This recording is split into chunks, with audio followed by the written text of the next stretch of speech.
నేను చాలా సాధారణమైన ఆడదాన్ని. నా పేరు కూడా పెద్దగా ఎవ్వరికీ తెలీదు. కానీ ఇల్లంతా నా చేతుల మీదుగానే నడుస్తూ ఉంటుంది. పొద్దున్న నిద్ర లేచినాల నుంచి ఏదో ఒక పని పడుకునే వరకు చేస్తూనే ఉంటాను.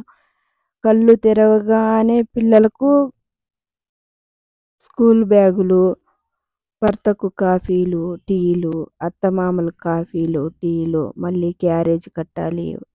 వంట చేసి క్యారీ చేయాలి. మళ్ళీ పిల్లల్ని చూడాలి, క్యారీ కట్టాలి, వదిలి రావాలి. మళ్ళీ పిల్లల్ని వదిలి వచ్చిన వెంటనే అత్తమామలకు టిఫిన్ పెట్టాలి. ఆయనకి క్యారేజీ సర్దాలి. ఆయన్ని ఆఫీస్‌కి పంపించాలి. మళ్ళీ పాత్రలన్నీ ఉంటాయి. అవన్నీ కడగాలి. మళ్ళీ బట్టలన్నీ ఉతకాలి. అవన్నీ మిద్ది పైనకి వెళ్ళి ఆరేసి రావాలి. మళ్ళీ రావాలి. ఇంట్లో మళ్ళీ మధ్యాహ్నానికి మళ్ళీ వంట ప్రిపేర్ చేయాలి అత్తమామలకి. మళ్ళీ సాయంత్రం అయిపోతుంది. మళ్ళీ మధ్యాహ్నం వంట చేసి అత్తమామలకు పెట్టాలి. మళ్ళీ ఆ బోకులన్నీ మళ్ళీ కడగాలి. మళ్ళీ పైనేసిన బట్టలన్నీ తేవాలి. మళ్ళీ మడత పెట్టాలి. ఆలోపే స్కూలుకు వచ్చే టైం అయిపోతుంది. పిల్లలు ఇంటికొచ్చే టైం అయితుంది. అది కూడా చూసుకోవాలి. మళ్ళీ స్కూల్ దగ్గరికెళ్ళాలి. పరిగెత్తుకుంటూ వెళ్ళాలి. పిల్లల్ని మళ్ళీ తీసుకొని రావాలి. మళ్ళీ వాళ్ళకు ఏదైనా స్నాక్స్ మళ్ళీ పెట్టాలి. తర్వాత మళ్ళీ వాళ్ళ హోంవర్క్ చూసుకోవాలి. మళ్ళీ ట్యూషన్‌లో వదలాలి. వదిలి వచ్చిన తర్వాత మళ్ళీ ఆఫీస్ నుండి వస్తారు. మళ్ళీ ఆయన కాఫీలు, టీలు పొద్దున్నుంచి సాయంత్రం వరకు చేసి చేసి చానా అలసిపోతున్నాను. శరీరం చానా అలసిపోతుంది. అయినా సరే నా బాధ ఎప్పుడు ఎవ్వరికీ చెప్పలేదు. ఏదైనా చెప్పినా అది నీ పని కదా అంటారు.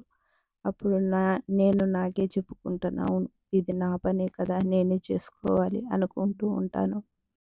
అప్పుడప్పుడు నేను కూడా అనుకుంటూ ఉంటాను. కలలు కనేదాన్ని. కొంచెం నా కోసం గడపాలి, నేర్చుకోవాలి అని నేను ఎన్నో సార్లు అనుకుంటూ ఉంటాను.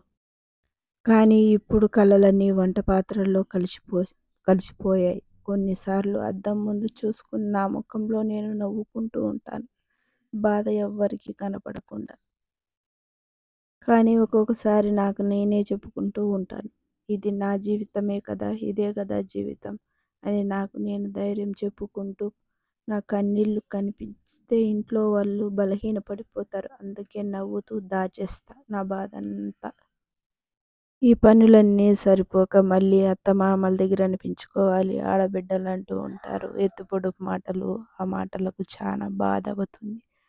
తోడుకోడళ్ళ దగ్గర కూడా చాలా సార్లు నేను మాటలు అనిపించుకొని చాలా బాధపడ్డాను. అయినా సరే ఓర్చుకుంటూ ఏదో పనులన్నీ చేసుకుంటూ ఓర్పుగా పోతా ఉన్నాను నా జీవితం. ఇంకేం చేయాలి, ఇంతకంటే ఏమి చేయలేం. మా చేతుల్లో ఏమీ లేదు.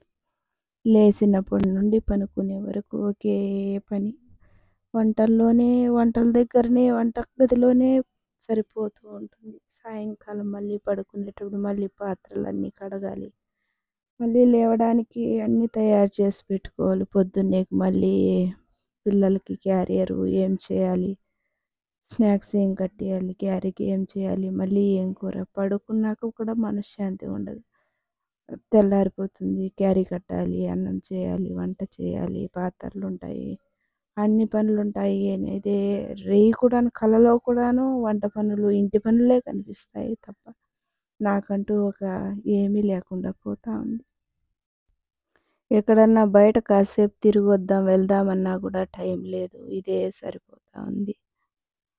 జీవితమంతా ఉరుకులు పరుగులతోనే సరిపోతా ఉంది. టైం అంతా ఇట్లే సరిపోతా ఉంది. ఈ బాధలు, ఈ సంసారము, ఇది చేయడము ఇదే సరిపోతా ఉంది. ఇంకేం చేయాలి? ఇదే జీవితం. ఏం చేయలేం.